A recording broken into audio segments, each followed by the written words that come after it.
Bonjour à toutes et à tous. Vous le savez certainement si vous me suivez régulièrement sur YouTube, je propose à partir de cette semaine de nouvelles vidéos totalement exclusives en relation avec le DELF B2, le DALF C1 et le DALF C2. Ce seront des productions écrites ou des productions orales et même des fiches argumentatives totalement innovantes et totalement actualisées. Donc si vous êtes intéressé par ces nouvelles vidéos, vous devez obligatoirement vous souscrire à la chaîne parce que ces vidéos seront exclusivement réservées aux personnes qui souscrivent à cette chaîne. Alors voici une version de présentation. Je vous rappelle donc la méthodologie de la production orale de DALF C2, les caractéristiques du compte-rendu, du monologue et du débat. Le premier sujet que je vais proposer sera sur le métaverse, le futur Internet dont Mark Zuckerberg fait la publicité depuis quelques semaines maintenant. Alors dans cette vidéo qui est déjà en ligne depuis hier, vous pourrez y découvrir le développement complet de cette production orale de DALF C2 en relation avec un document sonore dont je vous ai mis le lien qui est accessible sur YouTube. Il s'agit d'une interview du président de Facebook France, de Meta France, puisque maintenant Facebook s'appelle Meta. Et donc, Monsieur Soli, comme il s'appelle, nous rappelle quelles seront les caractéristiques du métaverse dans les prochaines années, quels seront les avantages du métaverse, mais également quel va être le développement de l'entreprise Meta, notamment en Europe, au cours des prochaines décennies. Donc voilà les caractéristiques principales. Donc je vous développerai toutes les parties du compte-rendu jusqu'au monologue en passant par le débat avec les examinateurs. Je vous expliquerai toute la méthodologie, enfin je vous explique, puisqu'elle est déjà en ligne, je vous explique toute la méthodologie, et puis ensuite, pendant environ 17 ou 18 minutes, je fais une production orale totale, donc en vidéo, une production telle que vous pourriez la proposer le jour de l'examen. Donc voilà, si vous êtes intéressé par cette vidéo et par les suivantes, puisqu'il y en aura maintenant 2 par semaine, vous devez obligatoirement souscrire à cette chaîne. Cela ne veut pas dire que vous n'aurez plus accès aux anciennes vidéos ou à d'autres vidéos que je vais continuer à mettre de manière totalement gratuite sur ma chaîne, mais ces corrections totalement innovantes, des corrections qui correspondent au sujet que je propose actuellement dans les formations que je mets en place pour le B2, le C1 et le C2, il faudra souscrire à ma chaîne. Voyons maintenant rapidement la liste des vidéos qui vont être proposées dans les prochaines semaines.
Revoyons ensemble les caractéristiques de l'épreuve de production orale. Elle dure environ 30 minutes. Vous aurez entre 5 et 10 minutes pour rappeler les éléments principaux du document sonore qui vous aura été mis à votre disposition. C'est le compte rendu. Vous aurez ensuite 10 minutes environ pour faire le monologue et enfin 10 minutes de plus pour le débat avec les examinateurs. Vous aurez 1 heure, donc 60 minutes, pour, après avoir écouté le fichier audio 2 fois de suite, préparer votre production orale. Le document qui vous sera proposé sera donc un document sonore d'environ 15 minutes, généralement extrait d'une émission radiophonique française. Je vous rappelle que vous pourrez l'écouter 2 fois et que vous devrez être capable de prendre des notes. C'est la grande difficulté du DALF C2, être capable d'écouter et de prendre des notes en même temps, parce que ce seront les seules ressources dont vous disposerez ensuite.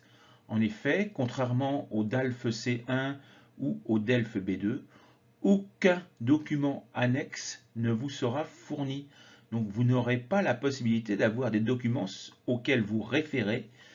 Le seul document sera ce document sonore. 50 points sont attribués à l'épreuve de production orale. Les autres points sont évidemment pour la production écrite. Donc ce qui fait un total de 100 points et vous devrez avoir au moins 50 points sur les 2 épreuves réunies. Cela signifie que vous n'êtes pas obligé d'avoir la moyenne dans les 2, mais il faut avoir 50 points en tout quand on cumule les 2 épreuves. Vous pouvez par exemple avoir 20 dans une des épreuves et 30 dans l'autre, ou 15 dans une des épreuves et 35 dans l'autre.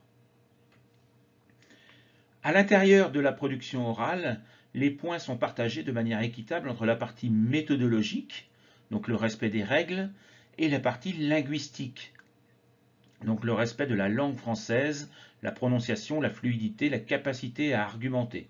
Il faut donc que vous maîtrisiez parfaitement cette partie méthodologique, que vous respectiez parfaitement les règles qui vous sont imposées, et vous êtes à peu près certain d'avoir déjà la moyenne. Les compétences qui seront prises en compte dans la note finale. Votre capacité à retransmettre des informations sans les transformer.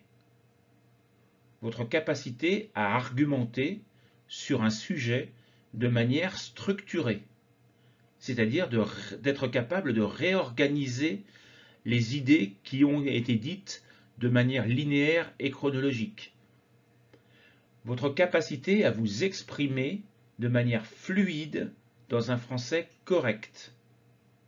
Et enfin, votre capacité à débattre au cours d'une discussion, donc le débat, avec les examinateurs. Une question qui m'est souvent posée, c'est: a-t-on accès à des ressources extérieures pendant l'épreuve? Il est vrai que dans beaucoup de documents officiels, il est indiqué que vous avez droit à un dictionnaire unilingue. Donc un dictionnaire unilingue, c'est un dictionnaire uniquement français qui ne traduit aucun mot dans votre propre langue. Mais malheureusement, beaucoup d'alliances françaises n'ont pas de ressources suffisantes, n'ont pas de dictionnaire suffisant pour pouvoir les donner aux élèves, et généralement, vous n'aurez pas de dictionnaire à votre disposition.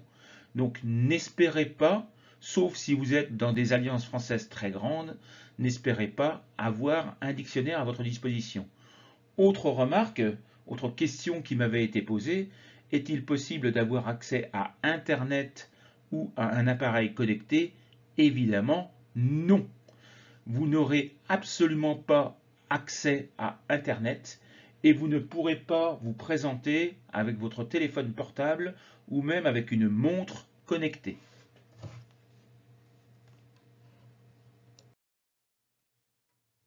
Voyons maintenant un petit rappel méthodologique.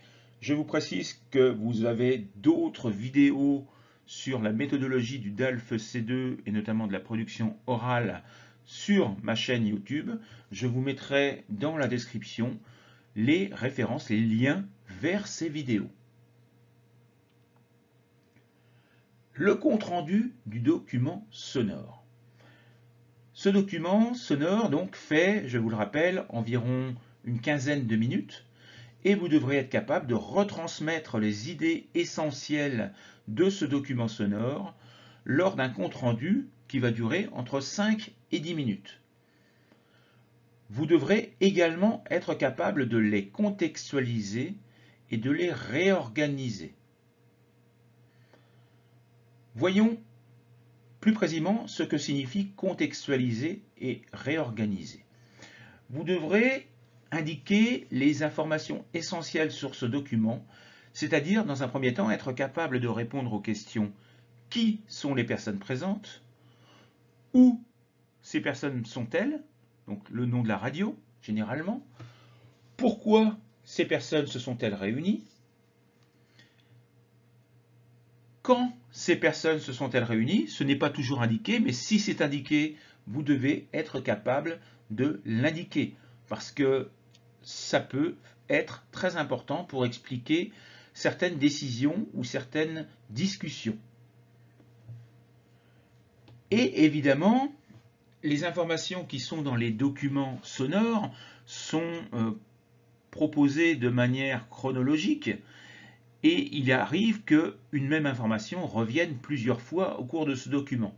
Évidemment, vous devez être capable de le réorganiser, de les structurer pour qu'une seule information ne soit proposée qu'une seule fois dans votre compte-rendu.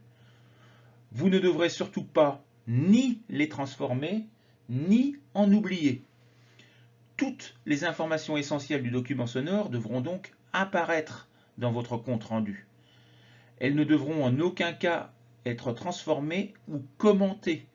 Cela signifie que vous ne devrez jamais donner votre avis personnel ou des arguments contraires à ceux qui sont exprimés dans le document. Voyons maintenant le monologue. Vous donnerez votre opinion sur un sujet de société en relation directe avec le thème du document sonore. Votre argumentation, là encore, devra être structurée et organisée de manière logique. Vous proposerez des exemples pertinents qui devront également faire apparaître votre culture générale et votre connaissance du sujet. Cette partie du travail durera environ 10 minutes. Troisième partie, le débat avec les examinateurs. C'est la dernière. Jusqu'à présent, les examinateurs ne sont pas intervenus, n'ont pas réagi et ils vous ont laissé vous exprimer de manière totalement libre. Vous avez donc maintenant terminé votre monologue et vous leur précisez que vous êtes prêt à répondre aux questions qu'ils pourraient vous poser. Courage, il ne vous reste plus que 10 minutes. Les questions posées peuvent être sur des arguments que vous avez utilisés et sur lesquels les examinateurs souhaiteraient avoir des précisions. Sur des arguments utilisés avec lesquels ils ne sont pas d'accord. Sur des arguments ou des idées dont vous n'avez pas parlé et sur lesquels ils souhaitent vous interroger. Éventuellement sur votre avis personnel sur le sujet, sur votre opinion sur le document sonore, sa subjectivité ou son objectivité et la relation directe avec l'actualité. Vous l'aurez certainement remarqué, j'ai régulièrement utilisé le discours indirect pour présenter les arguments utilisés dans le document sonore et donc pour le compte rendu. Il s'agit d'un des éléments, l'un des points de grammaire qui sont indispensables et que vous devez parfaitement maîtriser pour vous assurer une bonne note à la production orale de DALF C2. Voici donc 3 points de grammaire parmi d'autres, il y en a beaucoup d'autres, que vous devez absolument maîtriser. La voix passive. Voyons deux exemples. Il a été rappelé par l'invité que l'argument qui est utilisé ou réfuté par l'invité est le suivant. Le discours indirect. N'oubliez pas que vous devez toujours rapporter les arguments des personnes présentes dans le document sonore sans jamais le faire en votre propre nom. Essayez donc de toujours commencer vos phrases par « l'invité dit que ». Les personnes présentes insistent sur le fait que le journaliste demande si. Et il s'agit ici du discours indirect dont vous devez parfaitement maîtriser la construction. Et pour cela, pour enrichir votre discours indirect, vous devez évidemment connaître de nombreux verbes introducteurs. Je vous en ai donné 3 ici, le verbe dire, le verbe insister sur et le verbe demander. Il y en a beaucoup d'autres. Vous devez être capable de vous faire une liste de ces verbes introducteurs pour ne pas répéter tout le temps dire, dire, dire ou demander, demander, demander. Vous devez captiver l'attention des examinateurs et donc parvenir à les faire écouter votre propre production orale avec attention. La richesse lexicale en fait partie. Pour terminer, quelques remarques personnelles sur votre travail. Les documents sonores qui vous seront fournis seront souvent subjectifs. Votre travail est toujours d'être capable de juger ces arguments et d'y opposer les vôtres. Même si cela ne fait pas partie de votre travail dans le compte-rendu, il est possible que ce type de questions vous soit posé. Ce sont des sujets très actuels, mais des thèmes qui pourraient avoir une importance considérable pour les prochaines générations. Vous devez donc vous y intéresser. Je reviens un petit peu sur la remarque précédente. Évidemment, dans le cas présent, vous voyez bien que M. Soli est le directeur général de Facebook France et il ne va pas critiquer sa propre entreprise et il ne va pas critiquer le métaverse qui est, comme il le dit lui-même, le Graal de l'Internet. Donc, il ne propose, quant à lui, que des avantages pour le métaverse. Pour lui, le métaverse est quelque chose d'extraordinaire, mais évidemment, il y a des points négatifs. Et dans le document, vous n'avez aucun point négatif.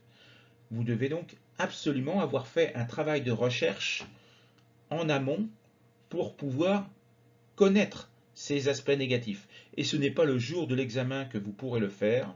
Vous devez donc travailler régulièrement sur tous les sujets possibles qui peuvent tomber au DALF et être capable d'argumenter sur ces sujets. Voilà, j'en ai fini avec cette vidéo. J'espère qu'elle vous aura été utile. Je vous proposerai régulièrement d'autres vidéos, là encore uniquement réservées aux souscripteurs. Une fois encore, merci beaucoup pour votre soutien et à bientôt. Au revoir.